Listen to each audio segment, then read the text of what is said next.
Bismillahirrahmanirrahim. Sebuah kisah tentang seseorang yang sangat merindukan Rasulullah SAW, sangat cinta kepada Rasulullah dan Rasul pun sangat cinta kepadanya. Ialah Bilal bin Rabah radhiyallahu anhu. Bilal bin Rabah, ketika Rasulullah SAW wafat, kemudian menghadap kepada Abu Bakar As-Siddiq radhiyallahu anhu dan mengatakan, "Wahai Abu Bakar, izinkan aku untuk tidak lagi mengumandangkan azan, Abu Bakar. Wahai Khalifah, izinkan aku untuk tidak lagi mengumandangkan azan, wahai Khalifah. Setiap kali aku mengumandangkan azan, aku pasti akan teringat pada Rasulullah SAW dan aku tidak sanggup untuk menyebut nama beliau." Kemudian Abu Bakar pada akhirnya mengizinkan Bilal bin Rabah radhiyallahu anhu untuk tidak lagi mengumandangkan azan. Lalu Bilal pergi dari Madinah dan menuju ke Syam untuk bisa pada akhirnya tidak terlalu mengingat Rasulullah yang membuat hatinya menjadi pilu. Berhari-hari bahkan berbulan-bulan Bilal bin Rabah berada di Syam, sampai kemudian suatu hari ia bermimpi. Di dalam mimpinya kemudian ia menangis terseduh-seduh sampai terbangun dan seluruh keluarganya bertanya, "Ada apa, Bilal? Kau tidak pernah menangis seperti ini, ada apa, Bilal?" Lalu Bilal bin Rabah dalam tangisan yang sangat dahsyat mengatakan, Aku takut sekali dalam mimpiku Rasulullah SAW mengatakan kepadaku, "Bilal, gersang sekali hatimu, Bilal.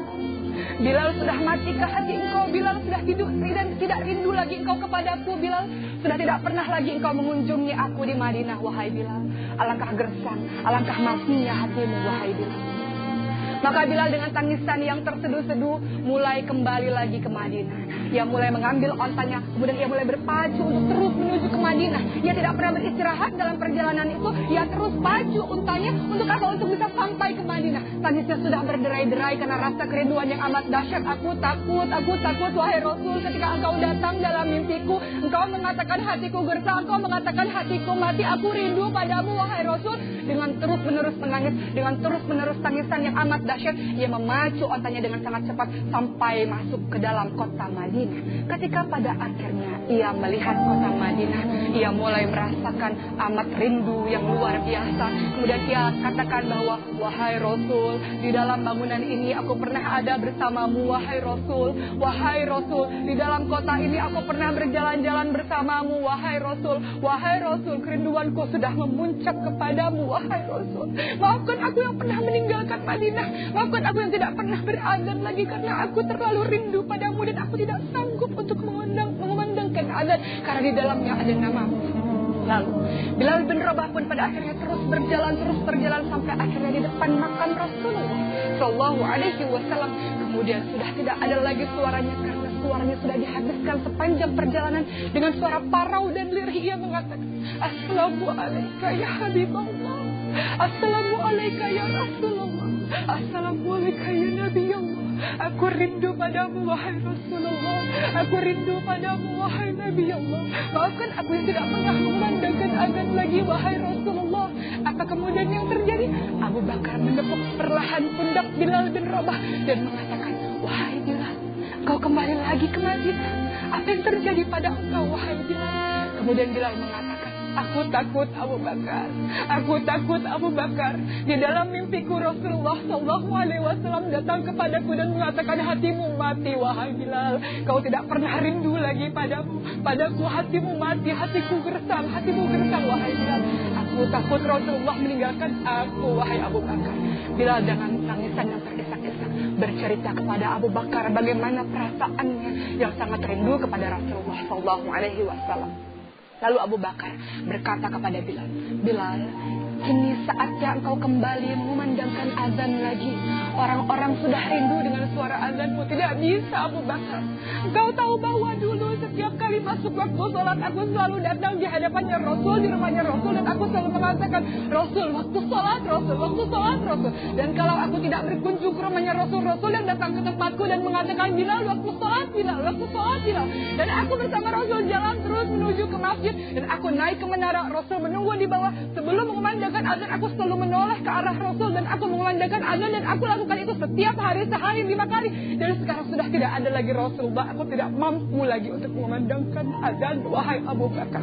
Jangan paksa aku untuk mengumandangkan azan. Aku akan teringat dengan Rasulullah SAW."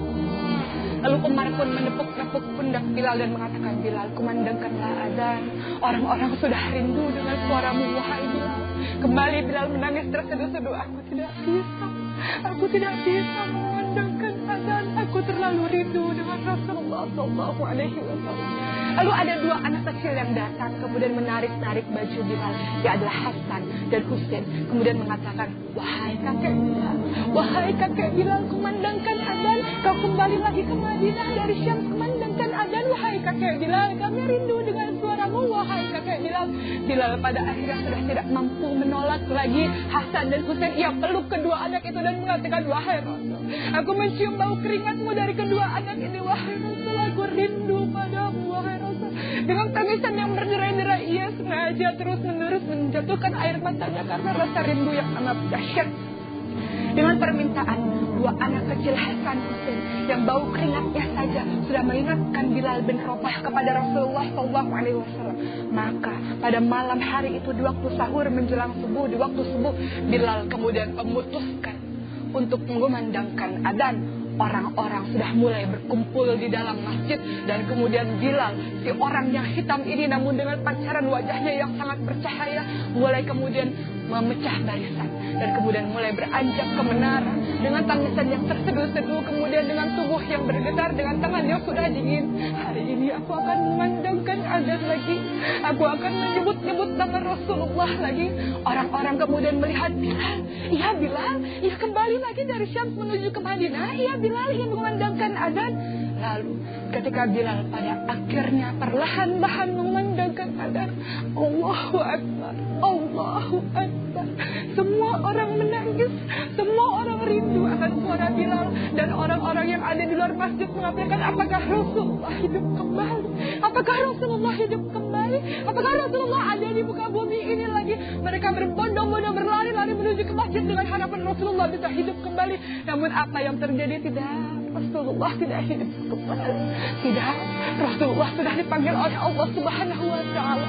Itu adalah suara Bilal saja. Itu adalah suara Bilal yang mengumandangkan azan saja.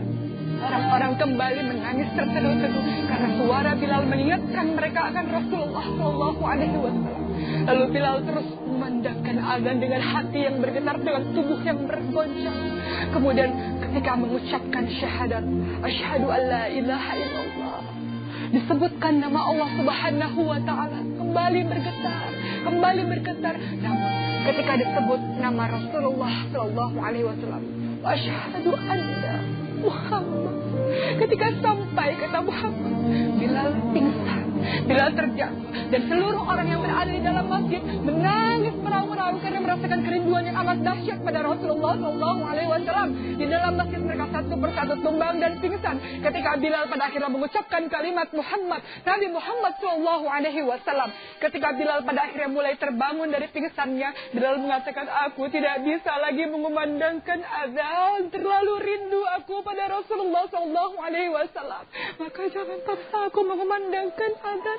Aku tidak sanggup menyebut nama Rasulullah Sallallahu Alaihi Wasallam. Lalu apa yang terjadi? Orang-orang di sana kemudian pada akhirnya semakin bertambah kerinduannya lagi pada Rasulullah Sallallahu Alaihi Wasallam. Lalu bagaimanakah dengan kita yang mengaku umat Nabi Muhammad Sallallahu Alaihi Wasallam? Engkau mengaku cinta, engkau mengaku mencintai, menyayangi Rasulullah, tapi perbuatanmu sama sekali tidak menunjukkan rasa cinta dan rindumu pada Rasulullah. Bagaimana dengan iman kita? Kita mengatakan bahwa kita cinta, rindu, kita sayang pada Rasulullah, tapi perbuatan kita penuh dengan maksiat dan menyakiti Rasulullah Sallallahu Alaihi Wasallam. Mudah-mudahan kisah Bilal menjadi pelajaran untuk kita, untuk menghadirkan rasa cinta dan rindu kepada Rasulullah Sallallahu Alaihi Wasallam yang telah membawa kita untuk mengenal Allah Subhanahu wa Ta'ala. Insya Allah.